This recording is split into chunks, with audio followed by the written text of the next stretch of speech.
ओम सभी को शुभ नमस्ते सज्जनों।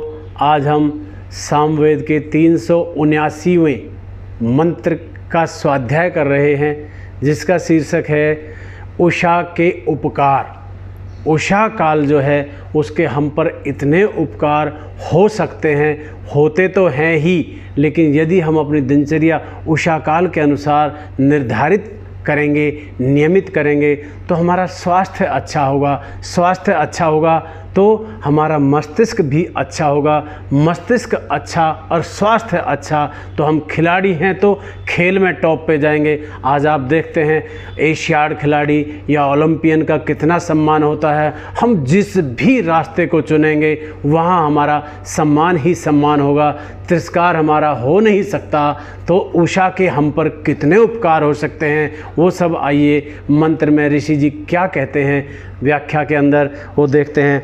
तो प्रभु जीव से कहते हैं कि हे इंद्रियों के अधिष्ठाता जीव, इंद्रियों के अधिष्ठाता अर्थात इंद्रियों के स्वामी, जो हमारी ज्ञान इंद्रियां हैं, जो हमारी 5 कर्म इंद्रियां हैं, उन सब के स्वामी परमात्मा ने हमें स्वयं ही बनाया है कि हम आँख से क्या देखें, कैसा देखें, अच्छा देखें, बुरा देखें, कान से क्या सुने, अच्छा सुने, बुरा सुने, पैरों को चलने के लिए शरीर को ढोता है हमारे पैर, वो किस दिशा में जाएं, हम पवित्र स्थान पे जाएं या गंदगी की तरफ जाएं, वो सब हमारी ये ज्ञान इंद्रियां और कर्मेंद्रियों पे निर्भर करता है। तो आइए, जब तू द्युलोक और पृथ्वीलोक दोनों का अर्थात मस्तिष्क और शरीर, इस शरीर को तो पृथ्वीलोक कहा गया है और मस्तिष्क को द्युलोक कहा है। ये द्युलोक हमारा जो आकाश पृथ्वी का ये जितना भी क्षेत्र है, ये भूमंडल का जो वायुमंडल का जो क्षेत्र है, ये सब द्युलोक कहलाता है। तो हमारा जो ऊपर का स्थान है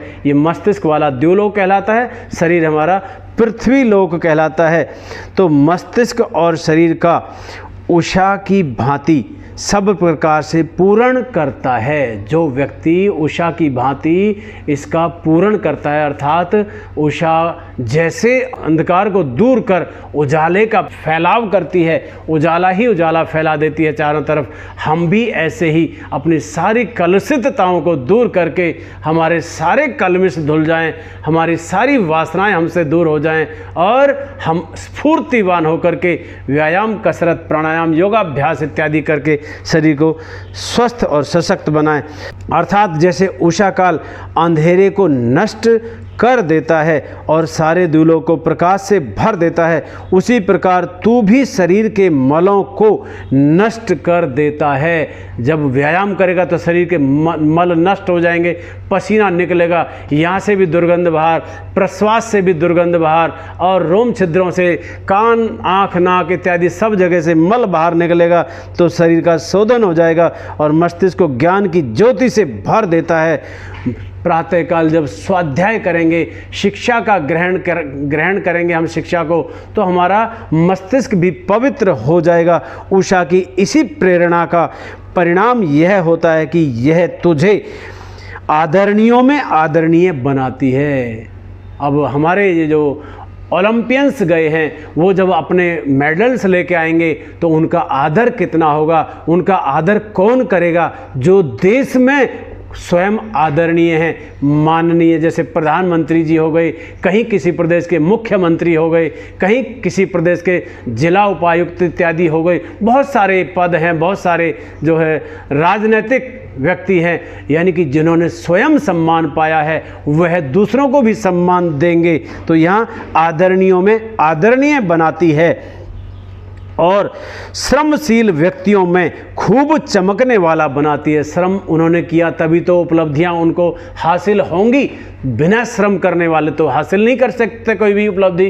तो इसलिए श्रमशीलों में उनको चमकने वाला बनाती है। अपनी देदीप्यमान ज्ञान ज्योति से तू आदर का पात्र बनता है। देदीप्यमान ज्ञान ज्योति जब उसमें थी तभी वो किसी कार्य में संकल्पित होकर दृढ़ प्रतिज्ञ होकर के लगा था और आज वो सफलता को चूम रहा है और श्रम के कारण निर्मल शरीर वाला होकर स्वास्थ्य के सौंदर्य से चमक उठता है। ऐसे व्यक्ति का जो उषा काल का पालन करेगा, उषा में अपनी दिनचर्या को नियमित करेगा, वो सफलताओं को चूमेगा ही चूमेगा। वस्तुतः यह उषा काल दिव्य गुणों को उत्पन्न करने वाली तथा ज्ञान का विकास करने वाली है।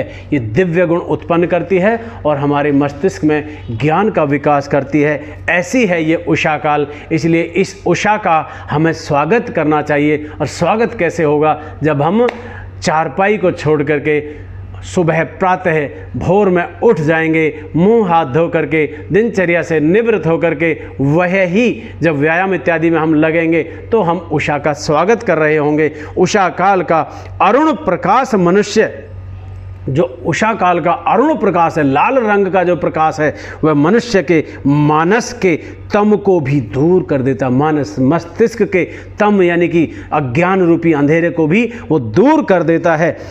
आजी जनत यह उसह हमारा ऐसा विकास करे ही यदि किन्हीं अन्य विरोधी कारणों से यह उसह हमें देव व विकसित ज्ञान वाला न भी बनाए तो भी यह कल्याणमय स्थिति में प्राप्त कराने वाली तो होती ही है। हमारी स्थिति कल्याणमय तो होगी ही, हमारा कहीं अकल्याण हो नहीं सकता, हमारा भला ही भला होगा। यह हमारी शारीरिक शक्तियों का विकास तो करती ही है, यह हमारा इस प्रकार विकास अवश्य करे। प्रस्तुत मंत्र में महानतम त्वाम महीनाम शब्द मस्तिष्क से संबद्ध है तो सम्राजम चर्षणी नाम शरीर से देवी जनित्री शब्द मस्तिष्क के दृष्टिकोण से कहा गया है तो भद्रा जनित्री शरीर के दृष्टिकोण से उषः काल की प्रेरणा मस्तिष्क के लिए भी शरीर के लिए भी दोनों के लिए है। इसकी प्रेरणा शरीर के लिए भी, शरीर को उन्नत और स्वस्थ बनाने के लिए, और मस्तिष्क को ज्ञानवान बनाने के लिए है। इसी प्रेरणा को प्राप्त करके तद अनुसार चलने वाला व्यक्ति ही मेधातिथि कहलाता है। जो मंत्र के ऋषि हैं उन्होंने भी दिनचर्या को उषा के अनुसार चलाया है, तभी वो मेधातिथि कहलाए हैं। समझदारी से चलने वाला है, कण कण करके ज्ञान व शक्ति का संचय करता हुआ यह व्यक्ति काण्व है।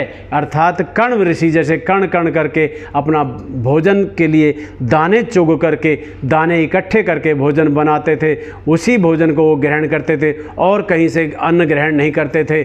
यह उनका एक संकल्प था, तब वो कण्व ऋषि कहलाए।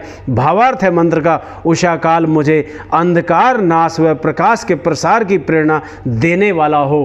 तो सज्जनों, ये मंत्र का भावार्थ था। आप सबने इस मंत्र को ध्यानपूर्वक सुना।